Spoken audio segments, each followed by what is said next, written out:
You ever notice how quickly we assume someone's behavior is about us?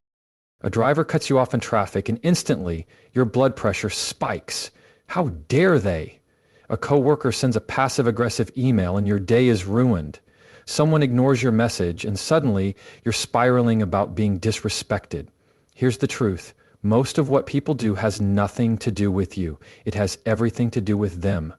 Their stress, their insecurities, their conditioning, their perception of the world. We just happen to be standing in the way.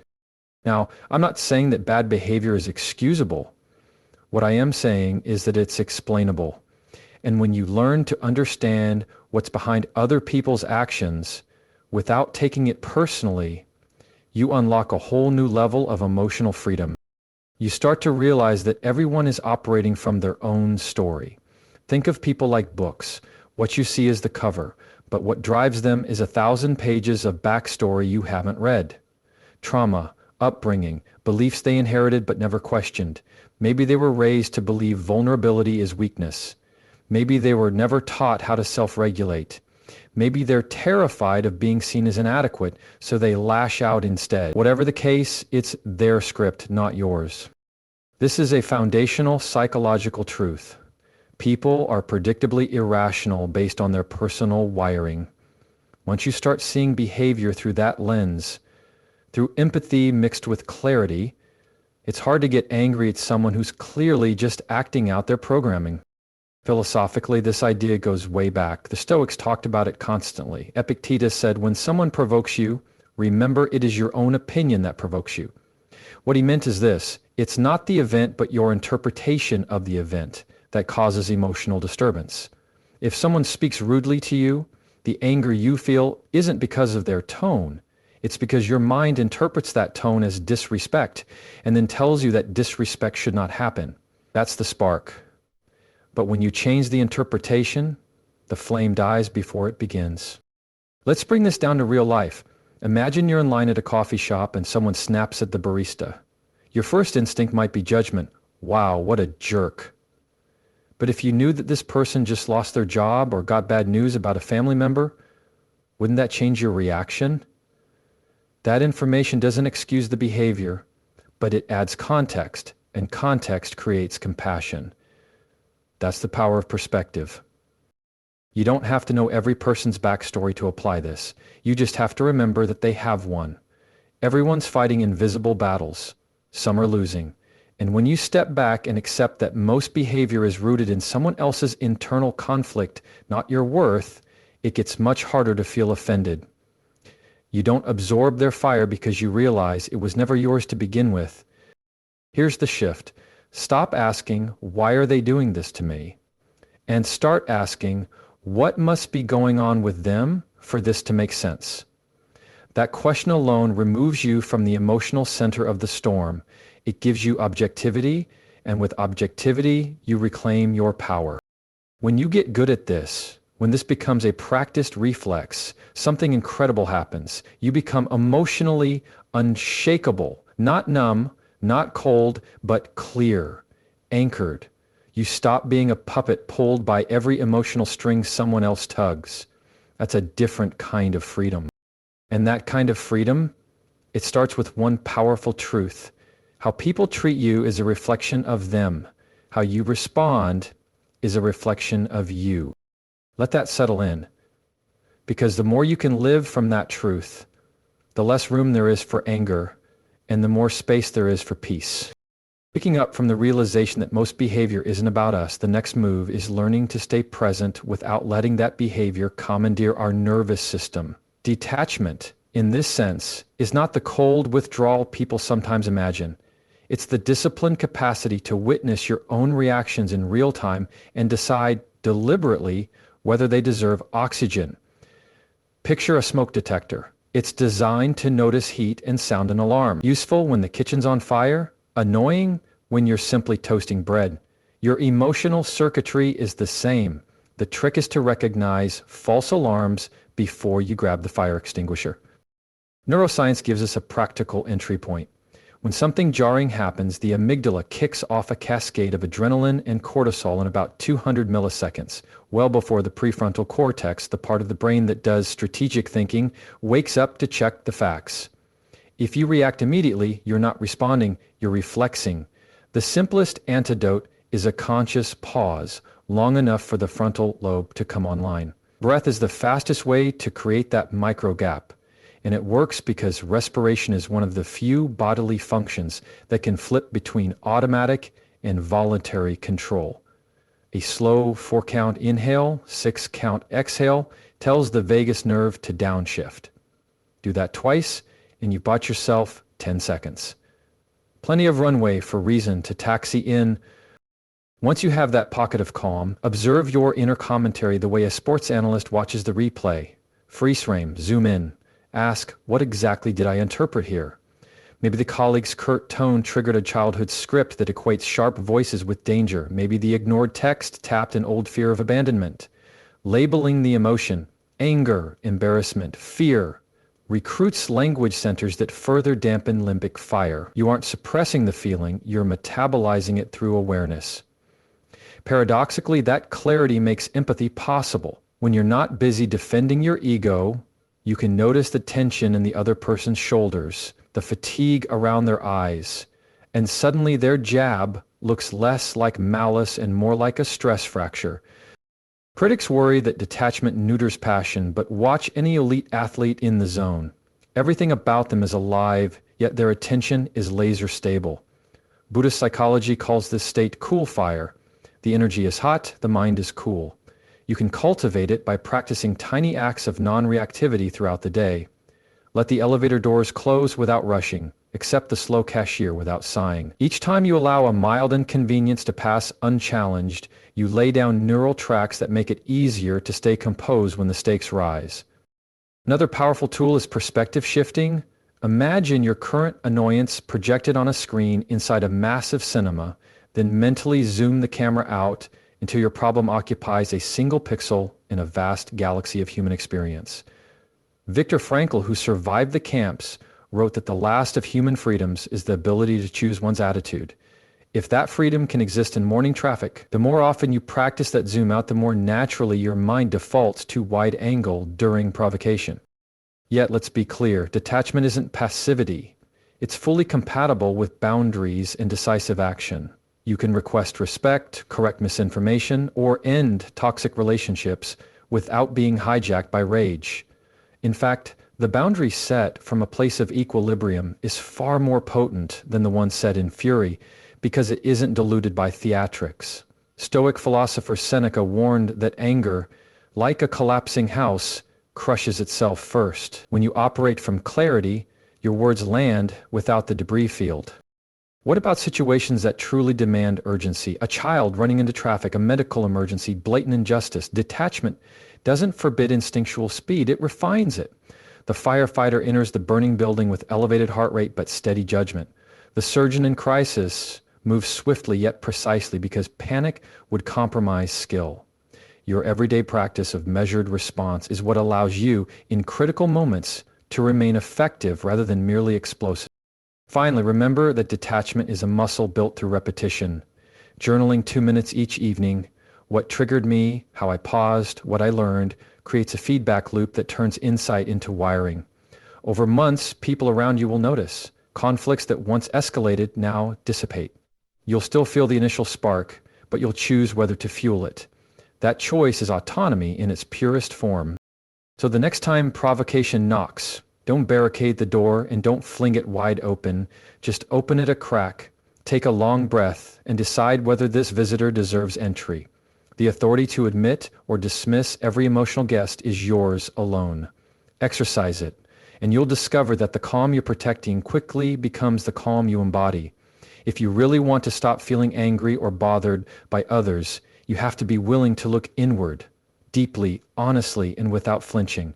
And this is where it gets uncomfortable. Because as long as you believe that they are the problem, you'll never see the part of you that's holding the match. People don't like hearing this. It's easier to point outward than to look in the mirror. But here's the truth. No one can make you feel angry unless There's something already inside of you that's available to be triggered. That's not blame, it's insight, it's awareness. And awareness is the start of freedom.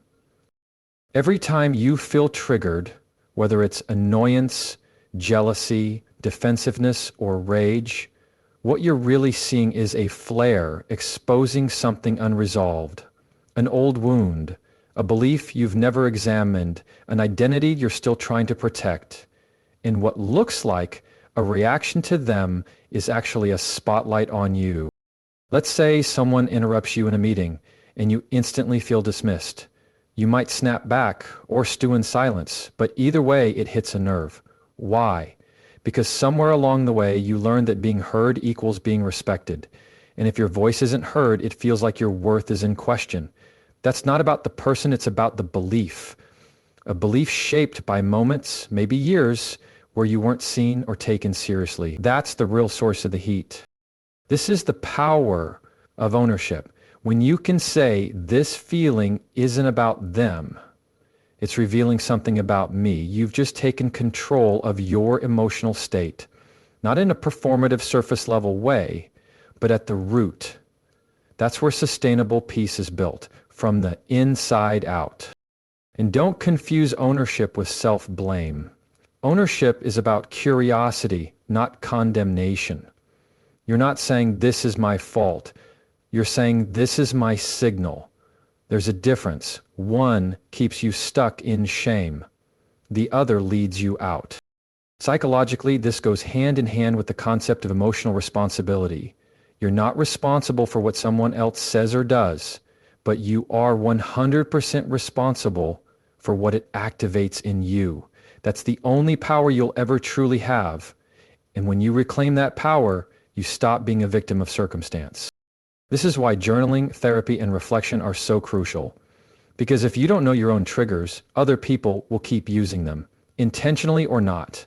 You'll keep having the same arguments, the same overreactions, the same mental spiral, just with different faces. Until you ask, why did that bother me so much? You'll keep mistaking the surface for the cause. Now, from a philosophical angle, this isn't new. Carl Jung said it clearly, everything that irritates us about others can lead us to an understanding of ourselves. That's not just poetic, it's practical. When you treat every trigger as a teacher, anger becomes a doorway instead of a dead end. Imagine the difference this mindset makes in real life. Someone cuts you off on the road. You feel that surge of rage, but you pause. Instead of reacting, you ask, what does this bring up for me? Maybe it's the feeling of being disrespected. Maybe it reminds you of a lack of control. Either way, you use the moment to learn instead of just react. Multiply that by 12 moments a day, and suddenly your emotional life isn't just more peaceful, it's more intelligent. Because here's what happens when you take full responsibility for your triggers. You stop handing other people the keys to your mood. You stop letting the world dictate your peace. You build a buffer between what happens out there and what lives in here. And that's not detachment, it's maturity. It's the difference between reacting like a match and responding like a lighthouse. Yes, it takes time. Yes, it's uncomfortable, but the alternative is worse. Living at the mercy of every slight, every insult, every inconsiderate moment, hoping the world changes so you don't have to feel this way anymore. That's not freedom. That's emotional dependency. So next time you feel your blood pressure rise, don't just ask, who did this to me? Ask, what is this showing me about myself? That shift alone can unravel years of frustration and create room for peace. Once you start owning your triggers and recognizing that most people's behavior has nothing to do with you, the next step is learning how to stop fighting reality itself. And that means practicing something most of us were never taught how to do: acceptance. Now, before we go further, let me be clear.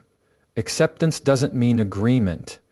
It doesn't mean you condone bad behavior or stay silent in the face of injustice. What it does mean is that you stop wasting emotional energy resisting what already is. You acknowledge what's true in the moment so you can respond to it wisely, rather than reacting from a place of denial or frustration. Here's a harsh but freeing truth. Not everyone will treat you well. Not everyone will think like you, value what you value, communicate how you do, or respect your boundaries. Some people will be rude, others will be thoughtless, Some will never apologize no matter how wrong they are. If your peace depends on them changing, you'll stay stuck in emotional debt, constantly waiting on someone else to do something differently so you can finally feel okay. Radical acceptance says, this is how they are right now. I don't have to like it, but I'm not going to let it poison my inner world. Think of it like this. There's a big difference between pain and suffering. Pain is the sharp sting when someone says something cruel or violates your trust. That's normal. That's human. But suffering, that's the story we attach to the pain. They should be better than this. I can't believe they don't care. This always happens to me. Suffering is the resistance, and resistance locks you into the moment long after it's passed. What if instead you let go? Not in defeat, but in strength. Let go of the need for everyone to understand you. Let go of the fantasy that life is fair. Let go of the belief that if you just explain yourself enough, the other person will finally get it. They may never get it, and that's not your job to fix. From a psychological lens, this is powerful. Letting go reduces rumination, the mental replay that fuels stress and anxiety. It helps the nervous system shift out of fight or flight and into restoration.